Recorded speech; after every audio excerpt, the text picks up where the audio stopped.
Haviv Rettig Gur of the Times of Israel. You can read Haviv over at timesofisrael.com. Good morning, Haviv.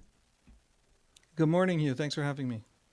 Can you open with a description? There's a lot of different messages in the United States. A third phase of the war, reservists being withdrawn, but missiles coming in. What is the state of the war that Americans ought to know? How many people are in Gaza? How many people are fighting? And what's the likelihood of a front on the north?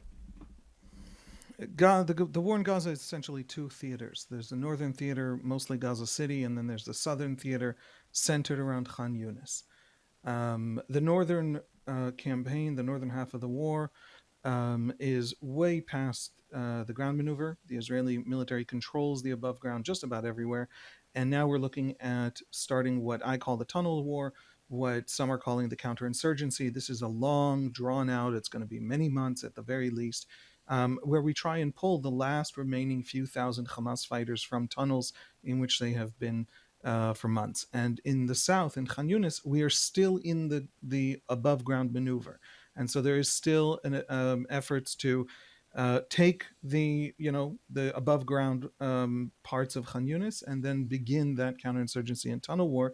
And we should expect the Khan Yunis battle to be we've already seen the Khan Yunis battle be much more difficult than the battle in the north because Hamas has nowhere to flee. It fled from Gaza City down south, but now we're in the south. And so this is where I think the decisive battle for Gaza, well, we will know in 5 months whether Hamas can survive the Israeli attempt to destroy it in Gaza.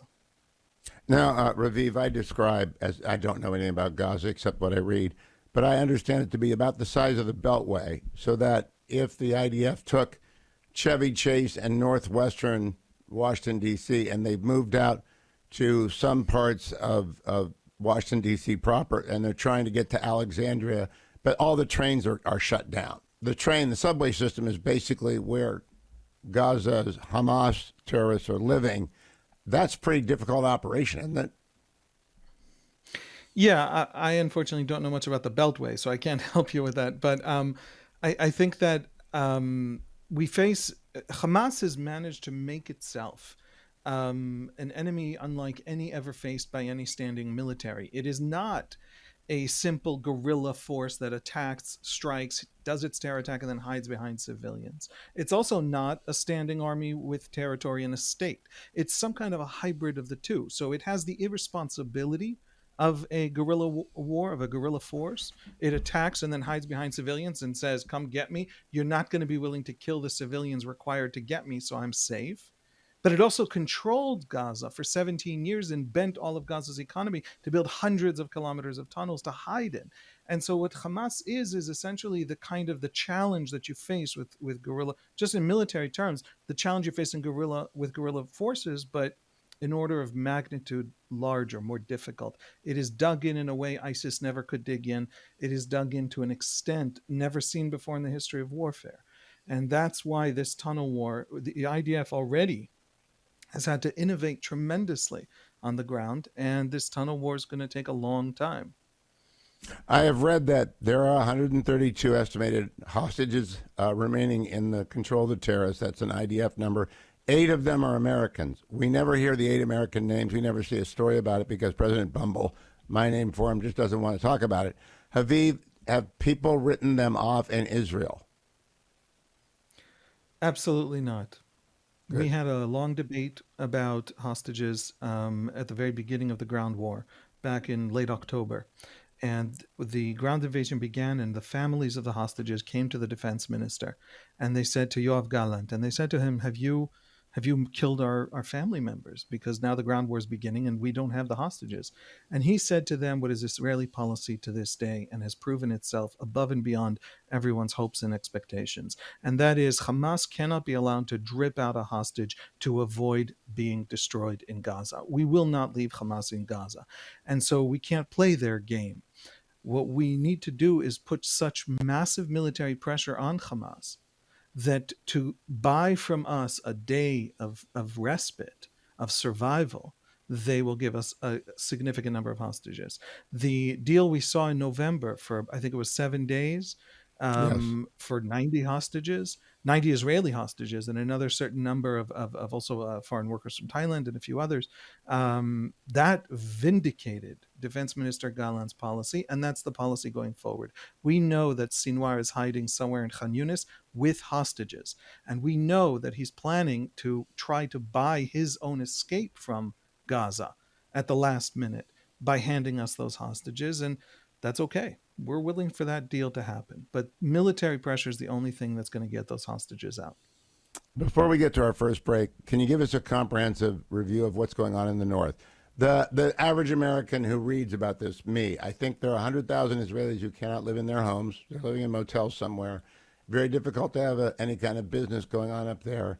40 rockets came over on the weekend, and Nasrallah has threatened more.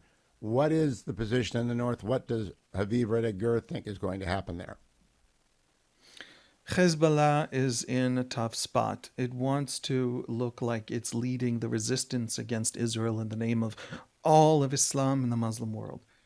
The problem is Iran doesn't want it destroyed, because if it's destroyed, then it won't serve its purpose, which is to be a second front to push on Israel, to deter Israel in an Iran-Israel war in the future. And so Iran says to them, sit tight. Hezbollah is ashamed of how it's essentially doing very little or nothing. And Israel, for its part, is absolutely committed to removing the threat of Hezbollah, because Hezbollah has built a Radwan force, as they call it. It's a branch of the Hezbollah military forces whose job is to do October 7 on a much larger scale on the northern border. What the Nukhba force of Hamas did on October 7, crossing the border, massacring Israeli civilians, Hezbollah has been planning it and putting videos online about its training for it. I mean, it's not hiding any of this for 10 years. And so we pulled out the people living just against the border that would be hard to protect in that kind of an event. There are at least 100,000, I don't know the exact number, but that's a guesstimate, at least 100,000 Israeli troops added to the northern border to protect it from that eventuality. And eventually, Israel's going to have to solve that problem. And Hezbollah knows it. I think Hezbollah prefers to fight to force Israel into a two-front war if the war is coming. And I think the war is coming. Israel, of course, prefers to finish one and then move on to the next. These genocidal movements on our borders used to be tolerable because we used to believe that they're deterred by our massive firepower. And we discovered on October 7th that they're not. And so if they're not deterrable, they're not tolerable. They have to be destroyed. Yeah. Now, the Israelis have lost 180 members of the IDF, maybe 181 this morning, in the fighting since the massacre, 1,200 in the massacre, obviously, but 180 members of the IDF. And the Hamas people say they've had 28,000 people killed. The IDF confirms 8,500 terrorists killed. Is it a fair estimate to do a multiplier of 10 for any full-out war in the north for all those numbers? I think, yeah. I mean, at that order of magnitude, maybe 5, maybe 10. The civilian death toll in Lebanon will be lower because it's a larger area. It's much less densely populated. But Hezbollah has hidden every single one of its 150,000 rockets in its arsenal under the 200 villages of South Lebanon. This isn't even an Israeli claim. Hezbollah is very proud of this. And so there is no way to protect Israel in South Lebanon. It is the same thing ISIS was doing in Iraq and Syria, hiding among civilians when the American campaign arrived to get rid of ISIS. It is the same thing Hamas is doing in Gaza. It is the idea that forcing us to cut through the civilian population to get to them will allow them to survive until we discover that they're not deterred. And so we can't allow these groups to survive.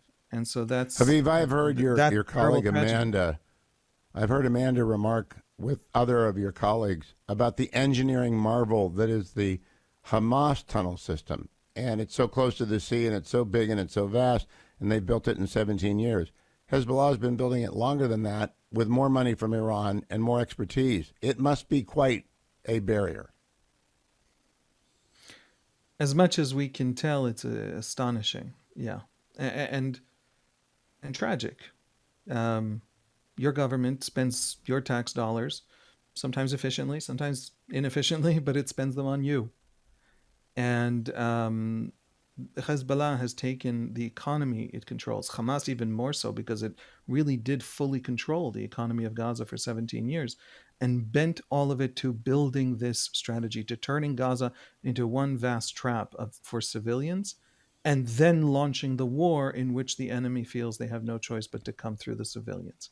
So, yeah, Hezbollah is building underneath, and it's a horrific tragedy for Lebanon. Now, Hezbollah Aviv, is now we got the main obstacle for Lebanon. Yeah, 2 minutes to the break. sorry. I want people, people are writing off a northern war. I'm not. I think it's coming.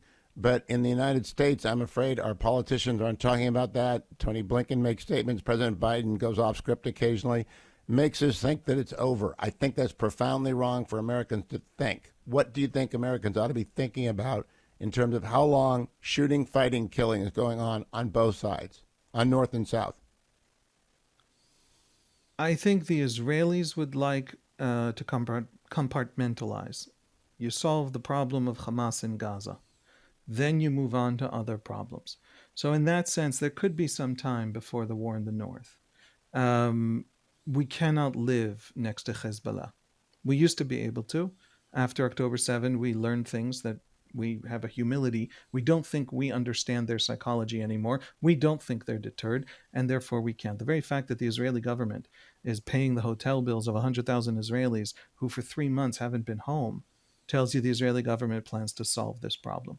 I hope and I believe that it'll be piecemeal, it'll be one at a time, it'll be contained. The Biden administration has said, don't don't set the region on fire. Have contained, specific, targeted wars with as many as the low a civilian death toll as possible. Do it smart, do it slow. That's why we're supporting you. That's why we're backing you up. And I think that's the wise policy for Israel as well. Why would we fight all the Iranian proxies all at once? That's what Iran wants. Why wouldn't we fight them one at a time, lop them off, and then face a much weaker Iran after we've bled them dry for 10 years? But we are looking at a 10-year long war in the region against this immense infrastructure that Iran has built around us as a noose to destroy us. 10 years. Might write that down, America, 10 years. I'm going to talk with Haviv during the break from the radio show, and I'll put it on my podcast, and he'll be back on the radio show after the break. Don't go anywhere, America, except over to Hugh Hewitt. My new Fox News column on what a second Biden term would look like is also linked over at X, my website. Stay tuned. Haviv Rettig Gur will be right back with me on the Hugh Hewitt Show. Welcome back. I'm with Haviv Rettig Gur from Israel. Haviv, I am not paying much attention or covering much this proceeding in The Hague before I believe the International Criminal Court. I think it's a joke. I think it's a carnival. But the one thing I would do is I would show that 45-minute tape before every session for the benefit of the panel of judges hearing this and the audience. Has that happened yet? I don't think that's happened. I don't know if that's part of Israel's legal strategy. There's some phenomenal legal minds defending Israel there. It's hard for Israelis to take it seriously just because if the main case that South Africa is making that Israel is committing genocide is a lot of bombastic talk by Israeli leaders. Some of them people who are very extreme and who I dislike very much, and I deeply wish they didn't talk that way because it makes my country look bad. And so it's not that I disagree with South Africa that these are horrific statements. It's that I disagree with South Africa that they represent the will of the Israeli people and the policies of the Israeli government. And I also disagree with South Africa that it doesn't know that. In other words, that should be so utterly obvious. Now, if Israel genuinely clears Gaza of civilian populations and never allows them to return, it did this crime that is a crime under Israeli law. But that is not what is going to happen, no matter how many far-right extremist people on the edge of the edge of the edge of Israeli politics you can find who said such things. Defense Minister Gallant, for example, at one point said, I forget the exact quote, but it was something very dramatic. We're going to get them all and we're going to destroy them. And then 50 separate times he said, Hamas is the enemy, not the Palestinians, over 3 months. And he's the man actually running the war. Now, which is the Israeli policy? President Obama, when America went into Iraq and Syria to go after ISIS, said, we're going to uproot that cancer. Now, is President Obama talking about destroying civilizations, or is he talking about ISIS being a terrible, awful, evil thing that we have to uproot from this place? There were tens of thousands of civilian dead in the American campaign against ISIS. But obviously that wasn't the American purpose in that campaign. And so the whole idea is that there's now going to be a law of war that says Israel's not allowed to fight wars. It's a real simple equation, Hugh. If Hamas survives this, and if it's seen to survive it because international law tells Israel to stop, then the general policy of Hamas, the one strategy Hamas has, it is all Hamas has done for 15 years now, of putting civilians at a mass scale in harm's way, will be the strategy everyone applies. On this court sit a representative of Russia, a representative of China, a representative of Morocco. These are people who are going to tell us the laws of war and truth and justice. With respect, it's not even that I don't want there to be a good, real, serious, profound international law. And I want Israeli military leaders to know there is a law. There's an Israeli law of war. We are signatories to the Fourth Geneva Convention. But this isn't that. No, it's not. That's why I'm very glad the United States is not a party to this convention. It is a bad piece of international law. I teach it every year in con law. And people, I just hope they get a chance to show the so-called judges who are simply political actors the film. I'm coming right back on the radio show with Haviv Rettig Gur to talk about politics in Israel and the government in Israel. Stay tuned. I'm Hugh Hewitt. Welcome back, America. I'm Hugh Hewitt. There are two Israeli cabinets, a big one and a little one that counts. The little one has Prime Minister Netanyahu, Defense Minister Gallant, and Senior Minister Benny Gantz in it. They make the decisions about the war. There are three observers in that as well. That's all I listen to because the rest is politics. Haviv, are those three on the same page, and how are their reputations individually faring during this? I think, if I read it correctly, the Prime Minister is done in politics once a commission comes through. Second, Gallant might not be, and third, Gantz definitely is. What do you think? That's roughly it. We have interesting polling on public trust. Gallant has massive public trust. He was defense minister on October 7. October 7 happened on his watch.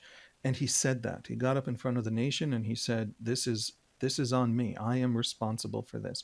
That is something that we also heard from the chief of staff, from the head of the Shabak, from the head of I believe the head of the Mossad as well, and all the way down the chain of command. People took responsibility, and after the war, there will be a reckoning for all these leaders. The only person in the chain of command, it has to be said, the only person in the chain of command on October 7 who has never, ever taken responsibility was Benjamin Netanyahu. And his public trust looks that way. There are polls that show that ask Israelis, do you think that this particular member of the war cabinet is dealing mostly with the war or mostly politicking? With Gallant, it's 90-10 dealing with the war. That's a huge amount of trust. With Gantz, it's 80-20 dealing with the war. Gantz was a member of the opposition who came in to stabilize the government so it could fight the war. With Netanyahu, it's 60-40 the other way, or even more, it's 65-35 the other way. And so it's really low levels of trust for Netanyahu. Do those three work well together in what we do not see? I know they don't do press conferences occasionally. There's obviously tension. But when it comes down to the map and the movement and the decision, for example, to strike Hezbollah in the north, which I've heard Gallant threaten, and I believe Gantz has as well, are they in agreement? Who's the most dovish of them? Who's the most hawkish of them? I have seen from what I have seen. Obviously, none of us are inside the meeting, but from what I have seen, the work is good. It's coherent. It's not politics. There's no screaming. There's no leaking from the war cabinet, unlike the larger cabinet where all these little side politicians are constantly leaking. And so it's a useless forum. Nobody can actually have any decisions or debates in it. But the five-member war cabinet, it includes also Ron Dermer and Gadi Eisenkot, who's a former chief of staff, and he's with Gantz's party. But inside there, the work is good and solid and serious. It essentially falls to two different jobs. Netanyahu and Gantz hold the political window open. They keep the political system stable so that Gallant can fight the war. Gallant is actually the man leading the actual war effort itself. And that's basically the roles, and they're doing it well. Before they order a 1967-style preemptive attack on Hezbollah, would all five of those people have to agree, or just a majority of the three, or just the prime minister? The five-member war cabinet doesn't exist under law. It's a convention. It's something that Netanyahu just convenes every time. What exists legally is the larger war cabinet, and it does have to approve a war. It doesn't have to approve a smaller operation. It has to approve a war. It's a little bit vague, and politicians play games with these vaguenesses, just like, President Truman launched the Korean War, but didn't declare war so he wouldn't have to go through the Senate. So it was a UN police action, technically, the Korean War. So that kind of pulling of the edges and trying to figure out how we work without having to go through it happens also in Israel. That larger war cabinet is the one empowered to actually declare war. The good news, from the perspective of anyone who wants to see an Israeli war with Hezbollah, and I do, but I want to see a specific kind and not right now. But nevertheless, the good news is Hezbollah has declared war on Israel. The state of war already exists. And so the Israeli ability to ramp up and commit to military action against Hezbollah doesn't require a whole lot of legal loopholes to jump through. Oh, and the UN has already declared that they should be behind the Litani River. They're not. They're in violation of a 2006 or 2007 resolution. Last question, Aviv. Public mood in Israel. Reservists are coming home. Do they expect to go back to war? Is the economy picking up? How do you personally feel about the situation? Public mood is strong. Public mood is stable. Public mood is only going to turn sour if there's a feeling that Hamas might not be kicked out, if there's a feeling that there isn't the resolve in the political class to get the job done. That's the public mood, and it's not going anywhere. The economy is strong. This is costing us a lot. Obviously, economically, it might cost a lot more, but we are one of the most fiscally responsible countries in the world. We have a debt to GDP ratio of, I think, 45-50%. Which I think Wow. America has 120% or something like We that. We're do. more fiscally responsible than Germany, which is famously. So we can borrow for decades to finance this. We are, as an economy, going to be okay. That is great to know. Haviv, good to talk to you. Thank you for a half hour of your time. Haviv Rettig Gur can be followed on Twitter, on X, at Haviv, Haviv Rettig Gur, or simply go to Times of Israel. Listen to their daily podcast as well. Times of Israel is free. It is available to everyone, and it is up to date always with the facts.